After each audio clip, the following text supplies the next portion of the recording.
हिंदी साहित्य कलम का सिपाही कहे जाने वाले हिंदी के महान साहित्यकार प्रेमचंद जी का आज जन्म दिवस है। प्रेमचंद जी ने हिंदी साहित्य की दशा और दिशा दोनों बदल दी।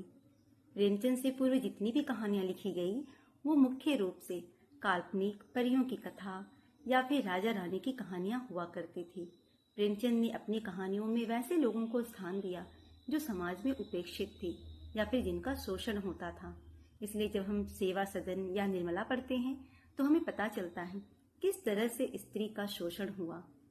यदि हम नमक का दरोगा पढ़ते हैं तो हमें ये समझ में आता है कि पैसे के कारण एक ईमानदार आदमी भी भ्रष्ट बन जाता है। पंच परमेश्वर में पंच में बैठा व्यक्ति कभी झूठ नहीं बोलता है।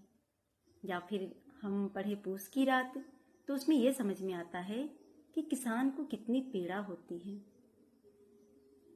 तो इस तरह से उन्होंने अपनी कहानियों में ऐसे ही लोगों को स्थान दिया और समाज सुधारक के रूप में हमें दिखाई पड़ते हैं। यदि हम भाषा की बात करें तो उन्होंने ऐसे शब्दों का प्रयोग किया जो हमारे गांव में या हमारे घरों में बोली जाती हैं। उर्दू के शब्द भी लिए उन्होंने। इसलिए जब हम ईदगाह पढ़ते हैं तो हामिद को पढ़कर या फिर हम पूस की रात पढ़ते हैं तो हल्कों को देखकर बूढ़ी काकी में काकी को पढ़कर हमारी आंखें नम हो जाती हैं। जब तक हिंदी भाषा जीवित है तब तक प्रेमचंद भी हमारी आत्मा में ऐसे ही बसे रहेंगे।